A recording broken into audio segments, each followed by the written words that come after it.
নমস্কার বন্ধুরা, চম্পা রান্নাঘরে আরও একটা নতুন রেসিপিতে সবাইকে স্বাগত জানাই। আমার আজকের রেসিপি চৈত্র সংক্রান্তির স্পেশাল পাঁচন।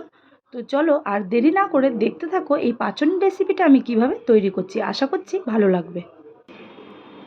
দেখো বন্ধুরা, চৈত্র সংক্রান্তির পাঁচন বানানোর জন্য এখানে দেখো সব রকমের সবজি নিয়ে এসছে বাজার থেকে। দেখো এবার সবজিগুলো আমি কাটতে বসেছি, আর কিছুটা সবজি দেখো কেটে কেটে এখানে রেখে দিয়েছি গুছিয়ে গুছিয়ে। দেখো বন্ধুরা, সব রকম সবজি আমার কাটা রেডি। তো এবারে রান্নার পালা, ভিডিওটা দেখতে থাকো আর সঙ্গে থাকো। এবারে সব সবজিগুলো ধুয়ে নেব।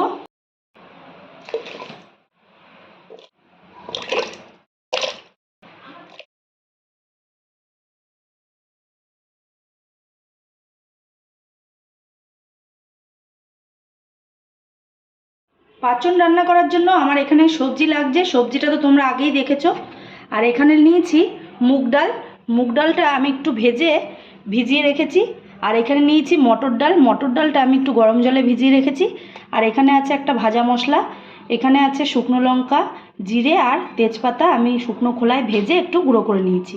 আর এখানে ফোড়নের জন্য নিয়েছি তেজপাতা, শুকনো লঙ্কা আর 5 ফোড়ন। এবারে দেখো কড়াইতে আমি তেল দিয়ে দিচ্ছি। তেল খুব ভালোভাবে গরম হয়ে গেছে। এবার ওই তেলের মধ্যে আমি একটা তেজপাতা একটু ছিঁড়ে দিয়ে দিলাম, আর দিয়ে দিলাম একটা শুকনো লঙ্কা, দিয়ে দেবো 5 ফোড়ন। এবারে ফোড়নটাকে একটু ভাজা ভাজা করে নেব। ফোড়নটার থেকে একটা সুন্দর গন্ধ বেরোলে কেটে রাখা সবজিগুলো আমি দিয়ে দেবো। ফোড়নটা ভাজা ভাজা হয়ে গেছে, ফোড়নের থেকে খুব সুন্দর একটা গন্ধ বেরোচ্ছে। এবারে আমি কেটে রাখা সবজিগুলো তেলের মধ্যে দিয়ে দেবো। সব সবজি আমি তেলের মধ্যে দিয়ে দিয়েছি। এবারে খুব ভালোভাবে সবজিটা আমি তেলের সঙ্গে মিশিয়ে নেব। তেলের সঙ্গে সব সবজি খুব ভালোভাবে নাড়িয়ে চাড়িয়ে মিশিয়ে দিয়েছি।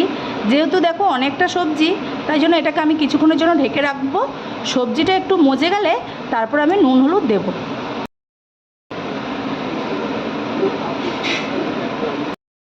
কিছুক্ষণ পর আমি ঢাকনাটা তুলে নিচ্ছি।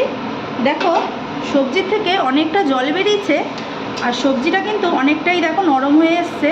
তবে কিন্তু রান্নাটা এখন অনেক বাকি, কিছুই হয়নি। এবারে আমি এর মধ্যে পরিমাণ মতো নুন দিয়ে দেবো, তাহলে খুব তাড়াতাড়ি সবজিটা সেদ্ধ হয়ে যাবে। পরিমাণ মতো নুন আর হলুদ আমি সবজিটার মধ্যে দিয়ে দিচ্ছি। এবারে খুব ভালোভাবে সবজিটার সঙ্গে মিশিয়ে নেব।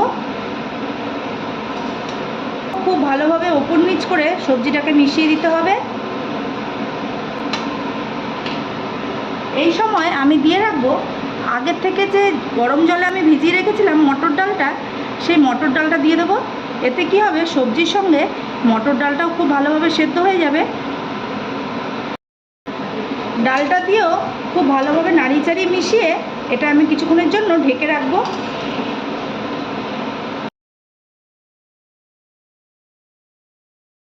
কিছুক্ষণ পর আমি ঢাকনাটা তুলে নিচ্ছি।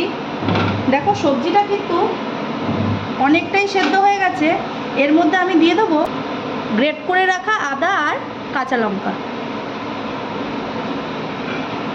এবার এগুলোকেও খুব ভালোভাবে সবজির সঙ্গে মিশিয়ে নেব। এই রেসিপিটা যখনই করি তখনই কম পড়ে যায়, তাই জন্য এবারে বেশি করে করেছি। আবারও খুব ভালোভাবে সবজিটা নাড়িয়ে চাড়িয়ে মিশিয়ে দেব।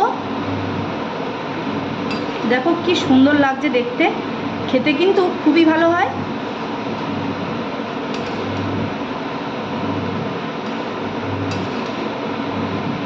আমাদের মতন তোমাদের কার কার বাড়িতে আজকে পাঁচন রান্না হচ্ছে অবশ্যই কিন্তু কমেন্ট করে জানিও। ভালো করে মিশিয়ে নেওয়ার পরে এবার আগের থেকে যে মুগ ডালটা আমি ভিজিয়ে রেখেছিলাম, সেই মুগ ডালটা এবার এর মধ্যে দিয়ে দেব। মুগ ডালটা দিয়েও খুব ভালোভাবে মিশিয়ে নেব। আর দেখো বন্ধুরা, ওই পাশে কিন্তু আমি ভাতও বসিয়ে দিয়েছি। দেখো আমগুলো আমি আগে দিইনি, আগে দিলে সবজিটা সেদ্ধ হতে টাইম লাগতো, তাই জন্য সবজিটা সেদ্ধ হয়ে গেলে আমগুলো দিয়ে দেবো। ডালটা দিয়ে খুব ভালোভাবে নাড়িয়ে চাড়িয়ে মিশিয়ে নিয়ে এবার এটাকে আমি আবার ঢেকে রাখবো। এই সবজিটা কিন্তু ঢাকা দিয়ে দিয়ে রান্নাটা হবে। আর এর মধ্যে খুব একটা বেশি জল পড়ে না, সবজির থেকে যেই জলটা বেরোয় ওই জলেই কিন্তু রান্নাটা হয়ে যায়। কিছুক্ষণ পর আবারও আমি ঢাকনাটা তুলে নিচ্ছি আর সবজিগুলো খুব ভালোভাবে একটু নাড়িয়ে চাড়িয়ে দিচ্ছি। দেখো সবজিগুলো কত সুন্দর সেদ্ধ হয়ে গেছে। দেখো একটা তোমাদের দেখাচ্ছি, এই দেখো। আর সবজিগুলো কিন্তু সেদ্ধ হয়ে গেছে, গোটা গোটাও রয়েছে সবজিগুলো। আর এই সবজির মধ্যে যে ডালটা আছে, ডালটা কিন্তু মুখে পড়লে খুব ভালো লাগে, একদম গলে যায়নি ডালগুলো, দেখো দানা দানা আছে। এবার খুব ভালোভাবে নাড়িয়ে চাড়িয়ে মিশিয়ে দিয়ে এর মধ্যে আগের থেকে কেটে রাখা আমটা আমি দিয়ে দেবো। দিয়ে আবারও খুব ভালোভাবে নাড়িয়ে চাড়িয়ে মিশিয়ে আবার ঢেকে দেবো। কিছুক্ষণ পর আমি ঢাকনাটা আবারও তুলে নিচ্ছি। দেখো পাঁচনটা আমার প্রায় হয়ে এসছে। এবার আবারও খুব ভালোভাবে নাড়িয়ে চাড়িয়ে দেখো যে আমটা দিয়েছিলাম আমটাও কিন্তু একদম গলে গেছে। এবার আমটাকে একটু খুন্তি দিয়ে আমি এরকম একটু ঘেটে দেব।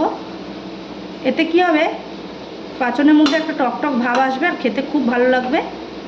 এই দেখো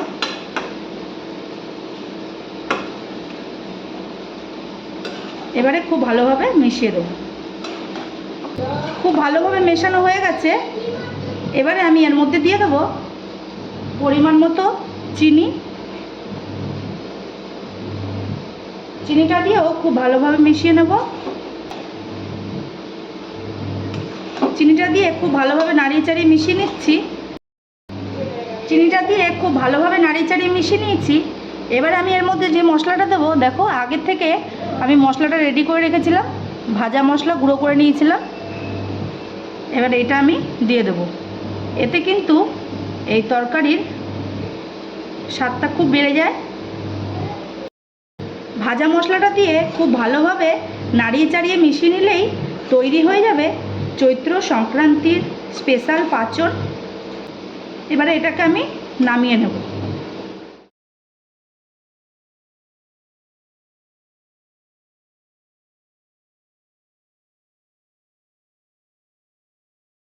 তো বন্ধুরা, আমার পাঁচনের রেসিপিটা একদম রেডি।